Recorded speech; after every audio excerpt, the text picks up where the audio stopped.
Hello बच्चों, गुरु विद्या institute में आपका फिर से स्वागत है। मैं आपका टीचर अमर सर।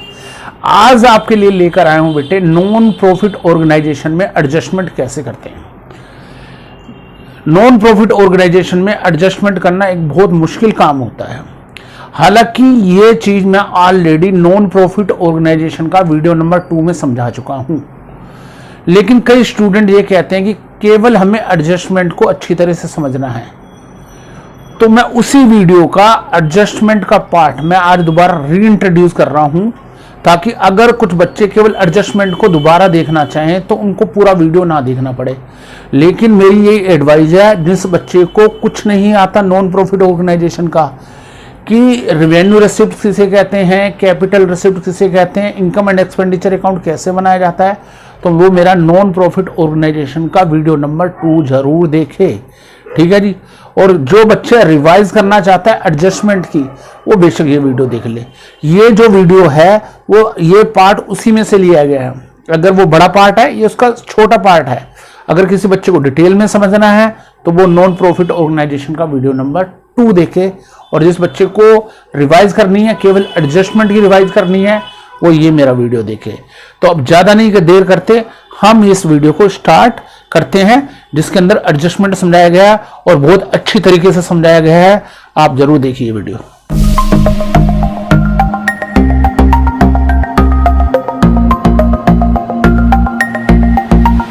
अब हम आगे बच्चों एडजस्टमेंट के ऊपर बहुत मोस्ट इंपोर्टेंट टॉपिक बता रहा हूं बच्चों, और जितने इजी तरीके से समझा दूंगा कोई समझा नहीं पाएगा।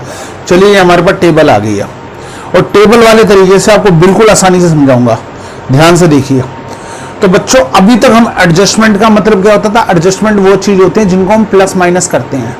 ठीक है ना, यानी जो चीज छूट जाती है या हम कोई चीज हम ज्यादा ले लेते हैं या कम ले लेते हैं, तो उनको हमें प्लस माइनस करना पड़ता है। 11th के अंदर हम पढ़ चुके हैं। 11th में फाइनल अकाउंट करा था कोई चैप्टर, तो उसमें हम प्लस माइनस करते थे। ठीक है जी। तो उसी तरीके की चीज यहाँ पे करेंगे, लेकिन यहाँ पे एडजस्टमेंट 2 टाइप की होती है, जैसे टेबल बता रहा है। एक तो होती है करंट ईयर के एंड की। करंट ईयर जैसे 2020 जो करंट ईयर चल रहा है, इसका एंड। ठीक है जी। तो उसे बोलते हैं करंट ईयर का एंड। ठीक है जी। और एक होती है करंट ईयर की बिगिनिंग की। 2 प्रकार की एडजस्टमेंट होती है। करंट ईयर का बिगिनिंग, तो इसको एक वर्ड और बोल सकते हैं। ठीक है जी, प्रीवियस ईयर का एंड। ठीक है जी। तो हम इसके बारे में भी बाद में बात करेंगे। करंट ईयर का बिगिनिंग, प्रीवियस ईयर का एंड बाद में बात करेंगे। हम करंट ईयर के एंड की बात करेंगे। तो हमने जैसा फर्स्ट आप कॉलम में देख रहे हो, रो में लिखा हुआ है। ठीक है जी, आउटस्टैंडिंग। आप देख ही रहे हो यहाँ पे outstanding end of the year लिखा हुआ, और सबसे पहले लिखा आउटस्टैंडिंग एक्सपेंसेस फर्स्ट कॉलम के अंदर। तो आउटस्टैंडिंग एक्सपेंसेस का मतलब क्या होता था, करंट ईयर के हिसाब से, यानी जो पैसा हमने पेड करना है, तो पेड करना है इस साल से रिलेटेड है, तो उसको प्लस करते थे, तो प्लस करेंगे। यहाँ पे भी देखिए प्लस आ रहा है। जो करंट ईयर की एंड की एडजस्टमेंट है, वो सेम वही है जो 11th क्लास के अंदर थी। ठीक है जी। आउटस्टैंडिंग एक्सपेंसेस यानी कि जो हमने पेमेंट करनी है उसको प्लस करेंगे। फिर दूसरी कॉलम के अंदर क्या लिखा हुआ है, प्रीपेड एक्सपेंसेस। प्रीपेड एक्सपेंसेस कौन से होते थे, यानी कि जो पहले से पेड कर दिए, इस साल हमने पहले से पेड कर दिए अगले साल के लिए। ठीक है जी। तो इस साल का ये एक्सपेंसेस नहीं है, तो इसको हम लेस करते थे। याद करो, जो बच्चा 11th अच्छी तरह करके आया उसको याद होगा कि उसको हम लेस करते थे। यहाँ पे भी लेस लिखा हुआ है क्योंकि एंड के हैं। ठीक है जी। इसी तरह आउटस्टैंडिंग इनकम, जिसको एक्रूड इनकम भी कहते थे हम, यानी ऐसी इनकम जैसे हमने काम कर लिया लेकिन हमें पैसा नहीं मिला, यानी इनकम हमारे लिए क्रिएट हो चुकी है, तो उसको हम प्लस करते थे।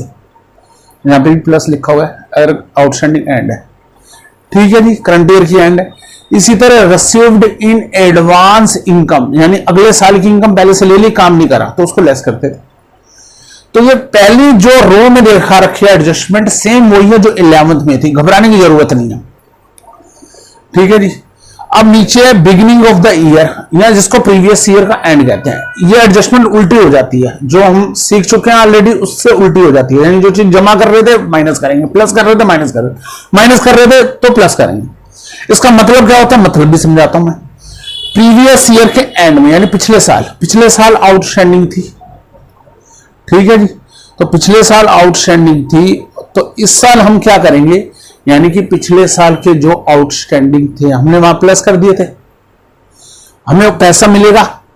तो आउटस्टैंडिंग अगर एक्सपेंसेस आ जाएंगे और क्वेश्चन में लिखा होगा कि बिगिनिंग ऑफ ईयर या प्रीवियस ईयर एंड, डेट दे रखी होगी, यहाँ 2019 ऐसे दे रखा होगा, तो हम उसको लेस करेंगे। लेस क्यों करेंगे, अब इस चीज को समझ लो। लेस इसलिए करेंगे, वहां पहले प्लस करते थे, लेकिन अगर बिगनिंग लिखा है तो माइनस करेंगे। माइनस क्यों करेंगे, इसलिए करेंगे क्योंकि इसका रिलेशन पिछले साल से है। ठीक है जी, हालांकि हमने को ये एक्सपेंसेस जो हमने अभी पेड करे हैं, लेकिन इसका रिलेशन पिछले साल से, इसलिए इस साल से नहीं है, इसलिए इसको लेस करेंगे। ठीक है ना, जो करंट ईयर से रिलेटेड है उसी चीज को ध्यान में रखकर करेंगे।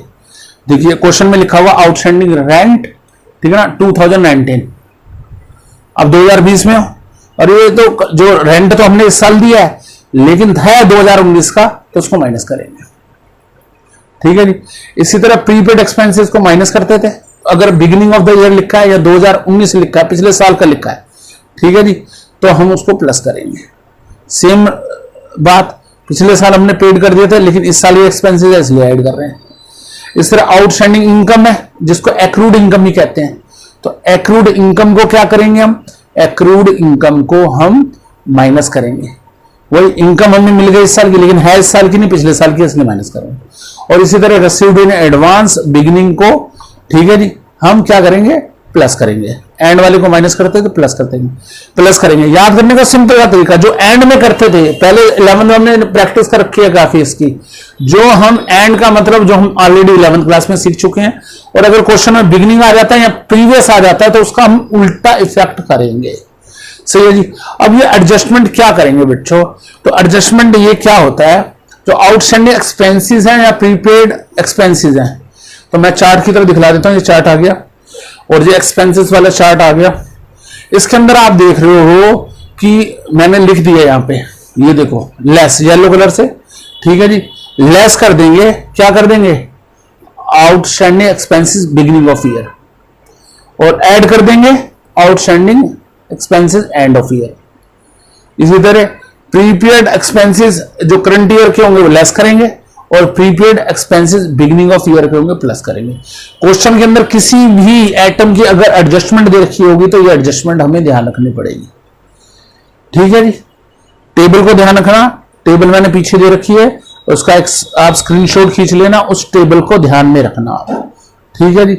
इस तरह हम इनकम की बात करें, इनकम में भी देखिए कुछ इसी तरह से इनकम भी आ गई। चलो जी, इनकम में भी देखो क्या कह रहा है वो हमसे, वही आउटस्टैंडिंग एंड है तो प्लस, आउटस्टैंडिंग बिगिनिंग है तो minus, received in advance and है तो माइनस, और रिसीव्ड इन एडवांस बिगिनिंग है तो प्लस।